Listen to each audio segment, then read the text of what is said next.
वैश्विक संवाद में मैं अनुपम ठाकुर आपका स्वागत करता हूं। भारत की सबसे कम उम्र की जासूस सरस्वती राजमणि की कहानी।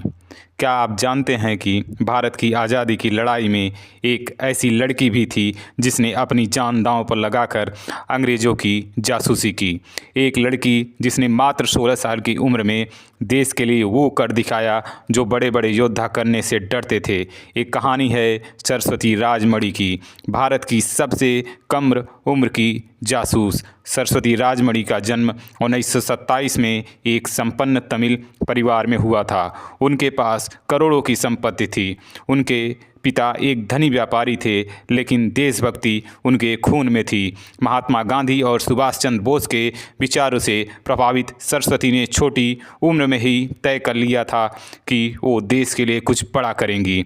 16 साल की उम्र में सरस्वती ने नेताजी सुभाष चंद्र बोस से मुलाकात की।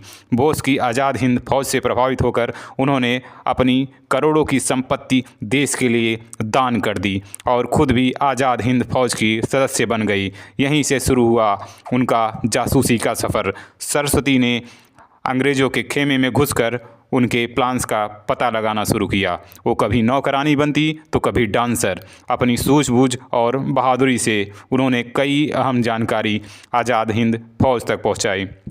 एक बार जब अंग्रेज़ों ने उनकी साथी जासूस को पकड़ लिया तो सरस्वती ने अपनी जान पर खेलकर उसे छुड़ाया, लेकिन इस मिशन में उन्हें गोली भी लगी। देश की आज़ादी के बाद सरस्वती गुमनाम हो गई। उन्होंने अपनी बाकी ज़िंदगी साधारण तरीके से बिताई, लेकिन उनकी बहादुरी और बलिदान की कहानी आज भी हर देशभक्त को प्रेरणा देती है। सरस्वती राजमणि का नाम इतिहास के पन्नों में सुनहरे अक्षरों में दर्ज है। वो हमें सिखाती हैं कि देशभक्ति उम्र नहीं, दिल की हिम्मत और हिम्मती की बात करती हैं। अगर आपको एक कहानी प्रेरणादायक लगी हो तो वीडियो को लाइक करें, हमारे चैनल को सब्सक्राइब करें और कमेंट करें। हमें बताएं कि आप किस अन्य ऐतिहासिक शख्सियत की कहानी सुनना चाहते हैं। धन्यवाद।